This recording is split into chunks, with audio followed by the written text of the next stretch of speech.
On screen দেখতেই পাচ্ছেন SIR এর এনুমারেশন ফর্মটি আমাদের কাছে চলে এসেছে। আজ এই ভিডিওর মাধ্যমে দেখে নিচ্ছি এসআইআর এর এই এনুমারেশন ফর্মটি আপনারা কিভাবে সঠিক নিয়মে পূরণ করবেন এবং যার বাংলা হচ্ছে গণনার ফর্ম।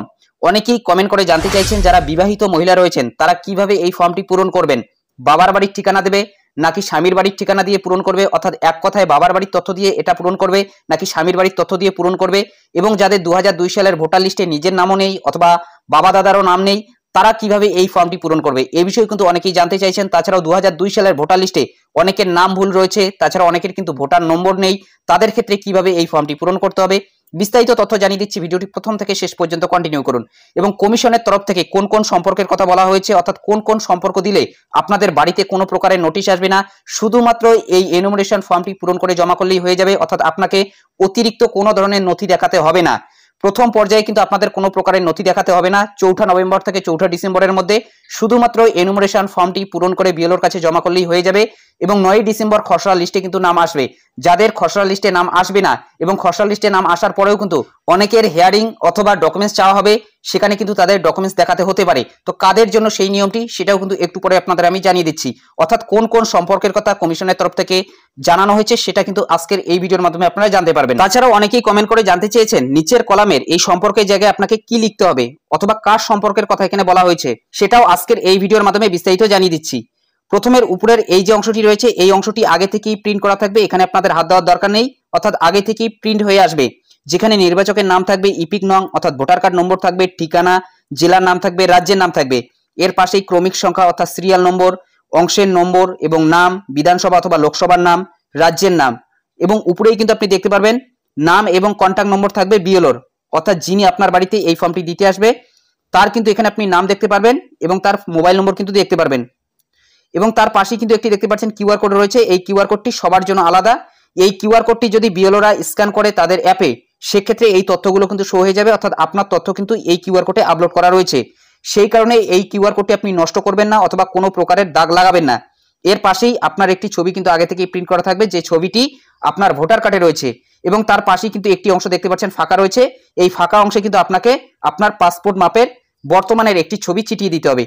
দুটি কালার ছবি আপনি নিয়ে আসবেন রঙিন পাসপোর্ট মাপের, সেই ছবিগুলোর মধ্যে একটি কিন্তু এখানে থাকবে এবং আরেকটি এই যে ফর্মটি রয়েছে এই ফর্মের মতনই কিন্তু আরেকটি ফর্ম থাকবে, সেই ফর্মটি কিন্তু আপনাকে পূরণ করতে হবে। সেই ফর্মটি কিন্তু আপনাকে দেওয়া হবে এই পাসপোর্ট মাপের একটি ছবি চিটিয়ে দিয়ে, অর্থাৎ দুটি কিন্তু ছবি লাগবে, যার মধ্যে একটি বিএলও নিয়ে যাবে এবং আরেকটি রিসিভ কপি হিসেবে আপনাকে কিন্তু দেওয়া হবে, অর্থাৎ সেম ফর্মই কিন্তু আপনার জন্য থাকবে। এরকম দুটি ফর্ম কিন্তু আপনাকে দেওয়া হবে। এখন আমরা নিচের অংশে চলে যাচ্ছি। নিচের এই যে অংশটি রয়েছে এই অংশটি কিন্তু সবার জন্য, অর্থাৎ এই অংশে সবাইকে পূরণ করতে হবে। এই যে অংশটি রয়েছে এই অংশটি কিন্তু বর্তমানের ভিত্তিতেই আপনাকে পূরণ করতে হবে। প্রথমেই রয়েছে জন্ম তারিখ, তারিখ, মাস, বছর, ডিডি, ওই ফরম্যাটে আপনাকে পূরণ করতে হবে। প্রথমেই তারিখ দেবেন, এরপর মাস, এরপর বছর। আবারও জানিয়ে দিচ্ছি এটা বর্তমানের ভিত্তিতে, অর্থাৎ আপনার ভোটার কার্ডে যেরকম করে বর্তমানে রয়েছে সেই জিনিসগুলোই কিন্তু এখানে আপনাকে বসাতে হবে। এরপর আধার নম্বর এখানে দিতে হবে। আধার নম্বর ঐচ্ছিক রয়েছে, অর্থাৎ অপশনাল, দিলেও হবে না দিলেও হবে। যদি আপনার আধার নম্বর থাকে সেক্ষেত্রে কিন্তু আপনি দেওয়ার চেষ্টা করবেন। এরপর এখানে মোবাইল নম্বর দিতে হবে, সচল একটি মোবাইল নম্বর দেবেন, যে মোবাইল নম্বরে রিচার্জ থাকবে পরবর্তীতে যাতে আপনাকে ফোন করে সেই নম্বরে পাওয়া যায়। এবং যদি আপনি এই ফর্মের কোথাও ভুল করে থাকেন অথবা আপনার যদি নোটিশ পাঠানোর প্রয়োজন পড়ে অর্থাৎ আপনাকে যদি ডকুমেন্টস দেখানোর প্রয়োজন পড়ে সেক্ষেত্রে কিন্তু এই নম্বরে যোগাযোগ করা হবে। অবশ্যই আপনি সঠিক মোবাইল নম্বর দেবেন। এরপর পিতা অথবা অভিভাবকের নাম দিতে হবে। আপনার বর্তমানে ভোটার কার্ডে পিতা অথবা স্বামীর নাম হিসেবে অথবা অভিভাবকের নাম হিসেবে যেটাই রয়েছে সেটাই কিন্তু এখানে লিখতে হবে, অর্থাৎ বর্তমানের ভোটার কার্ডের তুলনায় আপনি লিখবেন। এরপরে বলা হয়েছে পিতা অথবা অভিভাবকের ইপিক নং যদি থাকে, অর্থাৎ যার নাম আপনি এখানে লিখলেন তার যদি ভোটার কার্ড নম্বর থাকে সেক্ষেত্রে সেটা কিন্তু এখানে দিতে হবে, যদি না থাকে সেক্ষেত্রে দেওয়ার প্রয়োজন নেই। এরপর এখানে মায়ের নাম লিখবেন, মায়ের ইপিক নং যদি থাকে অর্থাৎ যদি মায়ের ভোটার কার্ড নম্বর থাকে সেক্ষেত্রে এখানে দেবেন। স্বামী অথবা স্ত্রীর নাম এখানে দিতে হবে। যদি এই ফর্মটি কোনো স্বামী পূরণ করে থাকে সেক্ষেত্রে এখানে স্ত্রীর নাম লিখতে হবে, যদি কোনো স্ত্রী এই ফর্মটি পূরণ করে সেক্ষেত্রে এখানে স্বামীর নাম লিখতে হবে। অর্থাৎ এক কথায় যদি কেউ বিবাহিত হয়ে থাকে সেক্ষেত্রে এখানে স্বামী অথবা স্ত্রীর নাম কিন্তু লিখতে হবে। যদি স্বামী এই ফর্মটি পূরণ করে থাকে সেক্ষেত্রে স্ত্রীর নাম লিখতে হবে, যদি স্ত্রী এই ফর্মটি পূরণ করে থাকে সেক্ষেত্রে স্বামীর নাম লিখতে হবে। এবং এখানে যার নাম আপনি লিখলেন অর্থাৎ স্বামী অথবা স্ত্রীর নাম তার কিন্তু এখানে ভোটার কার্ড নম্বর দিতে হবে। যদি ভোটার কার্ড হয়ে থাকে সেক্ষেত্রে কিন্তু এখানে ভোটার কার্ড নম্বর দেবেন, যদি ভোটার কার্ড নম্বর না থাকে সেক্ষেত্রে দেওয়ার প্রয়োজন নেই। তো এই যে অংশটি রয়েছে এই অংশটি বর্তমানের ভিত্তিতেই আপনাকে পূরণ করতে হবে এবং বর্তমানে আপনার ভোটার কার্ডে যে তথ্যগুলো রয়েছে সেই ভিত্তিতেই কিন্তু আপনি দেবেন। আবারও জানিয়ে দিচ্ছি এখানে জন্ম তারিখ, এখানে আধার নম্বর, মোবাইল নম্বর, পিতা অথবা অভিভাবকের নামের জায়গায় আপনার ভোটার কার্ডে পিতা অথবা স্বামীর নামের জায়গায় অথবা অভিভাবকের জায়গায় যার নাম রয়েছে তার নাম দেবেন। এরপর পিতা অথবা অভিভাবকের ইপিক নম্বর কিন্তু এখানে দেবেন যদি থাকে, যদি না থাকে তাহলে দেবেন না, কারণ এখানে বলা হয়েছে যদি থাকে। যদি না থাকে সেক্ষেত্রে কিন্তু দেওয়ার প্রয়োজন নেই। এখানে মায়ের নাম দিতে হবে, মায়ের ভোটার কার্ড নম্বর এখানে দিতে হবে যদি থাকে। স্বামী অথবা স্ত্রীর কিন্তু এখানে ভোটার কার্ড নম্বর দিতে হবে। এবং যারা বিবাহিত নয় তাদের জন্য কিন্তু এই যে নিচের এই দুটি অপশন কিন্তু পূরণ করতে হবে না, তাদের জন্য এই দুটি অপশন ফাঁকা থাকবে। চলুন এখন আমরা নিচের অংশটি দেখে নিচ্ছি। এখানে দুটি অংশ রয়েছে। যদি কেউ 1 নম্বর কলামটি পূরণ করে সেক্ষেত্রে তাকে 2 নম্বর কলামটি পূরণ করার প্রয়োজন পড়বে না। কেউ যদি 2 নম্বর কলামটি পূরণ করে সেক্ষেত্রে তাকে 1 নম্বর কলামটি পূরণ করার প্রয়োজন পড়বে না। তবে অনেকের ক্ষেত্রে কিন্তু এই দুটি কলামের মধ্যে কোনো একটি কলামও পূরণ করার প্রয়োজন পড়বে না। তাদের ক্ষেত্রে তাহলে কি হবে অথবা তাদের কোনো অসুবিধা হবে কিনা এবং কাদের ক্ষেত্রে এই দুটি কলামের মধ্যে কোনো একটি কলামও পূরণ করতে হবে না সেটাও কিন্তু একটু পরে আপনাদের আমি জানিয়ে দিচ্ছি। দেখুন এই 1 নম্বর কলামে কি বলা হয়েছে, সর্বশেষ এসআইআর এর নির্বাচক তালিকায় থাকা নির্বাচকের বিবরণ। অর্থাৎ যার এই ফর্মটি আপনি পূরণ করছেন সেই ব্যক্তির যদি 2002 সালের ভোটার লিস্টে নাম থেকে থাকে সেক্ষেত্রে এই অংশটি কিন্তু পূরণ করতে হবে 2002 সালের ভিত্তিতে। এটা কিন্তু বর্তমানের ভিত্তিতে না, 2002 সালের ভিত্তিতে এই অংশটি পূরণ করতে হবে যদি 2002 সালের ভোটার লিস্টে এই ব্যক্তির নাম থেকে থাকে। অর্থাৎ 2002 সালের ভোটার লিস্টে ধরুন এই ব্যক্তির নাম রয়েছে, সেক্ষেত্রে নির্বাচকের নাম এখানে লিখতে হবে। সেটা 2002 সালের ভোটার লিস্টে যেভাবে রয়েছে, অর্থাৎ 2002 সালের ভোটার লিস্টে যদি ভুল নাম থেকে থাকে সেই ভুল নামটাই কিন্তু এখানে দিতে হবে। অর্থাৎ 2002 সালের ভোটার লিস্টে যেভাবে নাম রয়েছে সেই নামটাই কিন্তু এখানে লিখতে হবে। এরপর এখানে ইপিক নং অর্থাৎ ভোটার কার্ড নম্বরটি লিখতে হবে, সেই নম্বরটি কিন্তু এখানে লিখতে হবে। অর্থাৎ ডাব্লিউবি দিয়ে অনেকের নম্বর ছিল, সেই ডাব্লিউবি দিয়ে নম্বরটি কিন্তু এখানে লিখতে হবে এবং পরবর্তীতে অনেকের কিন্তু শর্ট হয়ে গিয়েছে, অর্থাৎ আগের যে নম্বরটি রয়েছে সেই নম্বরটি কিন্তু এখানে আপনাকে লিখতে হবে। এরপর এখানে আত্মীয়ের নাম লিখতে হবে। আপনি 2002 সালের ভোটার লিস্টে দেখবেন পিতা অথবা স্বামীর নামের জায়গায় কিন্তু একটি নাম রয়েছে, সেই নামটা কিন্তু এখানে আপনাকে দিতে হবে। এরপর সম্পর্কের জায়গায় পিতা অথবা স্বামীর সম্পর্ক কিন্তু আপনাকে দিতে হবে, অর্থাৎ যার নাম সেখানে রয়েছে সেখানে যদি পিতা থাকে তাহলে পিতা দিয়ে দেবেন, যদি স্বামী থাকে তাহলে স্বামী দিয়ে দেবেন। এরপর এখানে জেলার নাম, রাজ্যের নাম এবং বিধানসভা ক্ষেত্রের নাম। 2002 সালে যে বিধানসভা ক্ষেত্রের নাম ছিল, রাজ্যের নাম ছিল, জেলার নাম ছিল সেটাই কিন্তু আপনাকে দিতে হবে। এবং যদি আপনি বাইরের রাজ্যের হয়ে থাকেন সেক্ষেত্রে আপনাকে বাইরের রাজ্যের কিন্তু ঠিকানাটা দিতে হবে। যে রাজ্যের আপনি দিতে চাইছেন সর্বশেষ এসআইআর এর সেই রাজ্যে যে সালে হয়েছিল সেই সালের ভিত্তিতে কিন্তু আপনাকে দিতে হবে।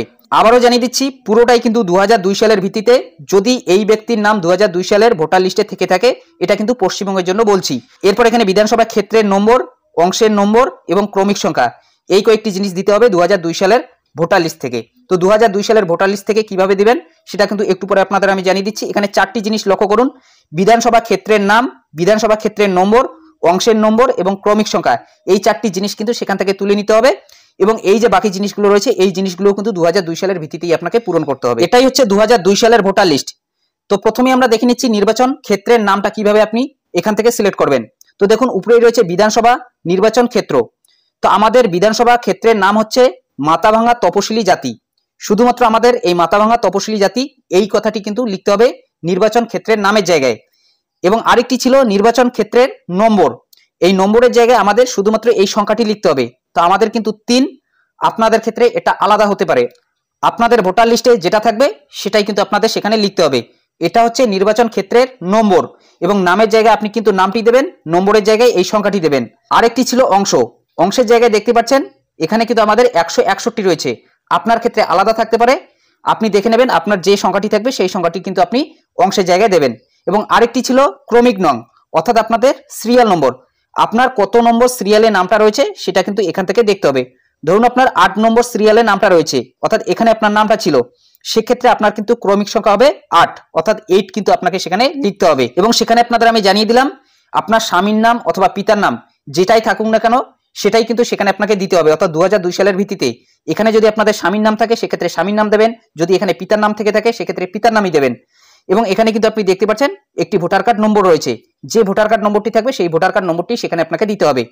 অনেকের ক্ষেত্রে ভোটার কার্ড নম্বর শো করাচ্ছে না, অর্থাৎ এখানে কিন্তু দেখতে পাচ্ছেন ফাঁকা হয়ে আছে, সেক্ষেত্রে আপনারা কিন্তু ভোটার কার্ড নম্বর দেবেন না, কারণ সেই জায়গাটি কিন্তু আপনাকে ফাঁকা দিতে হবে। যদি ভোটার কার্ড নম্বর আগে থেকে ছিল অথবা 2002 সালের ভোটার লিস্টে যদি ছিল সেক্ষেত্রে কিন্তু একমাত্র দেবেন। 2002 সালের ভোটার লিস্টে ভোটার কার্ড নম্বর না থেকে থাকে সেক্ষেত্রে কিন্তু আপনি দেবেন না। তো মূলত বুঝতেই পারছেন এই কয়েকটি জিনিস কিন্তু এখান থেকে আপনাকে তুলতে হবে। একটা রয়েছে বিধানসভা ক্ষেত্রের নাম, বিধানসভা ক্ষেত্রের নম্বর, অংশ নম্বর, এরপরে রয়েছে ক্রমিক নং। এভাবেই 1 নম্বর কলামটি পূরণ করতে হবে। এখন আমরা দেখে নিচ্ছি 2 নম্বর কলামটি কাদের জন্য। 2 নম্বর কলামটি তারাই কিন্তু পূরণ করবে যাদের নাম 2002 সালের ভোটার লিস্টে ছিল না, অর্থাৎ যদি কারোর নাম 2002 সালের ভোটার লিস্টে না থেকে থাকে তাহলে তারা বাবা মা অথবা আত্মীয় পরিজনের, তো এখানে আত্মীয় পরিজন বলতে কিন্তু বাবা মা ঠাকুরদা ঠাকুমাকেই আপাতত কমিশন বুঝিয়েছে, এটাই কিন্তু আপাতত সূত্র মারফত থেকে জানা যাচ্ছে। এখানে নাম দিতে হবে, অর্থাৎ যার নাম আপনি দিতে চাইছেন, যদি আপনি বাবার নাম দিতে চান সেক্ষেত্রে এখানে বাবার নাম দেবেন। এরপর বাবার ভোটার কার্ড নম্বর দিতে হবে, সেটা 2002 সালের ভিত্তিতে, অর্থাৎ 2002 সালে যে ভোটার কার্ড নম্বরটি ছিল সেই ভোটার কার্ড নম্বরটি কিন্তু এখানে লিখতে হবে। এরপর এখানে আত্মীয়ের নাম দিতে হবে, অর্থাৎ আপনার বাবার 2002 সালের ভোটার লিস্টে আত্মীয়ের নামের জায়গায় কি ছিল অথবা আত্মীয়ের জায়গায় অর্থাৎ সম্পর্কের জায়গায় সেখানে কার নাম ছিল তার নামটা কিন্তু দিতে হবে। ধরুন আপনার বাবার এখানে আপনি তথ্য দিচ্ছেন, সেক্ষেত্রে আপনার বাবার নাম ছিল, অর্থাৎ এখানে কিন্তু আপনার ঠাকুরদার নাম হবে, অর্থাৎ আত্মীয়ের নামের জায়গায় সেটা কিন্তু আপনি 2002 সালের ভোটার লিস্টেই পেয়ে যাবেন। পিতা অথবা স্বামীর নামের জায়গায় যার নাম রয়েছে তার নামটাই কিন্তু এই আত্মীয়ের নামের জায়গায় দেবেন। এরপর এখানে আপনাকে সম্পর্কটা দিতে হবে। এই সম্পর্কটা কোন সম্পর্ক? এই সম্পর্কটা হচ্ছে আপনার সাথে এই 1 নম্বর ব্যক্তির, অর্থাৎ এই যে নামটি আপনি দিলেন, যার নাম দিলেন তার সাথে আপনার কি সম্পর্ক সেটা কিন্তু এখানে দিতে হবে। কারণ এই বিষয়টি কি কারণে বলছি, যখন বিওলরা অনলাইন এই ফর্মটিকে সাবমিট করাবে সেখানে কিন্তু গ্র্যান্ডসন গ্র্যান্ডফাদার এই ধরনের সম্পর্কগুলো চলে আসে। তার মানে কি, যে ব্যক্তি এই ফর্মটি পূরণ করছে অর্থাৎ যার জন্য এই ফর্মটি পূরণ করা হচ্ছে তার সাথে এই ব্যক্তির কি সম্পর্ক রয়েছে সেটাই কিন্তু বোঝানো হচ্ছে। এই কারণে এখানে কিন্তু সেই সম্পর্কটা আপনি দেবেন। ধরুন এখানে আপনি আপনার বাবার তথ্য দিচ্ছেন, অর্থাৎ আপনি আপনার বাবার ডিটেলস এখানে দিচ্ছেন, অর্থাৎ আপনার বাবার নাম 2002 সালের ভোটার লিস্টে রয়েছে, সেক্ষেত্রে এখানে কিন্তু আপনি ফাদার দেবেন, অর্থাৎ আপনার বাবা। এইভাবে এখানে আপনাকে সম্পর্কটা দিতে হবে। এরপর এখানে জেলার নাম দিয়ে দেবেন, রাজ্যের নাম দিয়ে দেবেন, বিধানসভা ক্ষেত্রের নাম, বিধানসভা ক্ষেত্রের নম্বর, অংশের নম্বর, এরপর ক্রমিক সংখ্যা। এগুলো কিন্তু 2002 সালের আপনার বাবার ভোটার লিস্টেই পেয়ে যাবেন। যেভাবে আপনাদের 1 নম্বর কলামটি আমি দেখিয়ে দিলাম সেম ভাবে কিন্তু সেম জিনিসগুলি এখানে আপনাকে বসাতে হবে।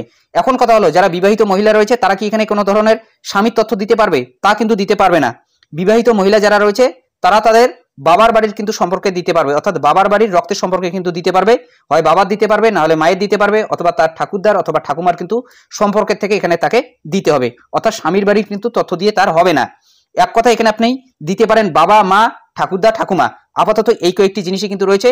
যদি আপনি গোড়ার থেকে দেখেন যে কোনো তথ্য আপনি পাচ্ছেন না অথবা কোনো সূত্র আপনি খুঁজে পাচ্ছেন না, সেক্ষেত্রে কিন্তু আপনি কাকা জ্যাঠা বাকি যে সম্পর্কগুলো রয়েছে পিসি এগুলোর ক্ষেত্রে কিন্তু আপনি যেতে পারেন। তবে আপনি আগে কিন্তু দেখবেন যে আপনার গোড়া থেকে হচ্ছে কিনা, অর্থাৎ আপনার ঠাকুরদা ঠাকুমা অথবা আপনার বাবা মা যদি 2002 সালের ভোটার লিস্টে তাদের নাম থেকে থাকে সেই তথ্যগুলি কিন্তু প্রথমে দেবেন। যদি কারোরই নাম না থেকে থাকে সেক্ষেত্রে কিন্তু আপনাদের এই 2টি ঘরের মধ্যে কোনো একটি ঘরও কিন্তু আপনাদের পূরণ করার প্রয়োজন পড়বে না। অর্থাৎ 2002 সালের ভোটার লিস্টে আপনার নামও নেই অথবা আপনার আত্মীয় পরিজনেরও কারো নাম নেই, সেক্ষেত্রে কিন্তু এই 2টি ঘর আপনি পূরণ করবেন না। এবং এখন কিন্তু আপনাকে নথি দিতে হবে, অর্থাৎ যখনই আপনি এনুমারেশন ফর্মটি পূরণ করে জমা করবেন, যখন 9 ডিসেম্বরের পর খসড়া লিস্ট প্রকাশ করা হবে এরপরেই কিন্তু আপনার বাড়িতে নোটিশ আসবে এবং আপনাকে ডকুমেন্টস সাবমিট করাতে হবে আপনার বয়স হিসেবে। যদি আপনার জন্ম তারিখ 1/7/1987 সালের আগে হয়ে থাকে সেক্ষেত্রে আপনার জন্মস্থান অথবা জন্ম তারিখ প্রমাণের জন্য যে কোনো একটি নথি দিতে হবে শুধুমাত্র আপনার নিজের জন্য। যদি আপনার জন্ম তারিখ 1/7/1987 থেকে 2/12/2004 সালের মধ্যে হয়ে থাকে সেক্ষেত্রে আপনার নিজের জন্মস্থান অথবা জন্ম তারিখ প্রমাণের জন্য যে কোনো একটি নথি, এবং আপনার বাবা অথবা মা, হয় আপনি বাবার দিতে পারেন না হলে মায়ের দিতে পারেন, যে কোনো একজনের জন্মস্থান অথবা জন্ম তারিখ প্রমাণের জন্য যে কোনো একটি নথি। এবং যদি আপনার জন্ম তারিখ 2/12/2004 সালের পরে হয়ে থাকে সেক্ষেত্রে 3 জন ব্যক্তিরই কিন্তু লাগবে, অর্থাৎ আপনার নিজের জন্মস্থান অথবা জন্ম তারিখ প্রমাণের জন্য যে কোনো একটি নথি, আপনার বাবার জন্মস্থান অথবা জন্ম তারিখ প্রমাণের জন্য যে কোনো একটি নথি, এবং আপনার মায়ের জন্মস্থান অথবা জন্ম তারিখ প্রমাণের জন্য যে কোনো একটি নথি। এবং কমিশনের তরফ থেকে কিন্তু 13টি নথির কথা উল্লেখ করা রয়েছে। অন স্ক্রিন আপনারা সেই 13টি নথি দেখতে পাচ্ছেন, কমিশনের তরফ থেকে জানানো হয়েছে। এই নথিগুলোর মধ্যে যে কোনো একটি নথি দাখিল করলে কিন্তু হয়ে যাবে। তো এইভাবে কিন্তু দ্বিতীয় কলামটি পূরণ করতে হবে। এরপর এখানে কিন্তু আপনি ডিক্লারেশন দিচ্ছেন এবং এখানে বলা হচ্ছে নির্বাচক বা পরিবারের যে কোনো সাবালক সদস্যের স্বাক্ষর, অর্থাৎ কেউ যদি বাড়িতে না থেকে থাকে, বাড়ির যদি অন্য কেউ এই ফর্মটি পূরণ করে বিএলওর কাছে জমা করে দেয় সেক্ষেত্রে যে কেউ কিন্তু এই ফর্মটি পূরণ করে জমা করতে পারে এবং সেই ব্যক্তির কিন্তু এখানে স্বাক্ষর দিতে হবে। তাছাড়াও বাম হাতের বৃদ্ধাঙ্গুষ্ঠের ছাপ কিন্তু দিতে পারে, অর্থাৎ বুড়ো আঙুলের ছাপ দিতে পারে, অর্থাৎ পরিবারের যে কেউ কিন্তু এই ফর্মটি পূরণ করে জমা করতে পারে এবং সাবালক কিন্তু একজন হতে হবে এবং সেই ব্যক্তির কিন্তু এখানে সই দিতে হবে এবং তার সাথে কি সম্পর্ক সেটা কিন্তু এখানে লিখে দিতে হবে। এবং এখানে কিন্তু এই যে বিবরণগুলো আপনি দিলেন সেটা কিন্তু বিএলও স্বচক্ষে দেখে নিয়েছে, সেটাই কিন্তু এখানে বিএলও সই করে দিচ্ছে এবং এখানে কিন্তু বিএলওর একটি সই থাকবে। এইভাবেই কিন্তু এই ফর্মটি পূরণ করতে হবে। তো এই বিষয়ে আপনাদের কি মতামত অবশ্যই কমেন্ট বক্সে জানাতে ভুলবেন না। যদি ভিডিওটি ভালো লাগে একটি লাইক করে দেবেন, চ্যানেলে নতুন হলে চ্যানেলটি সাবস্ক্রাইব করে নিয়ে পাশে থাকা বেল আইকনটি প্রেস করে অল নোটিফিকেশনটি অন করে দেবেন।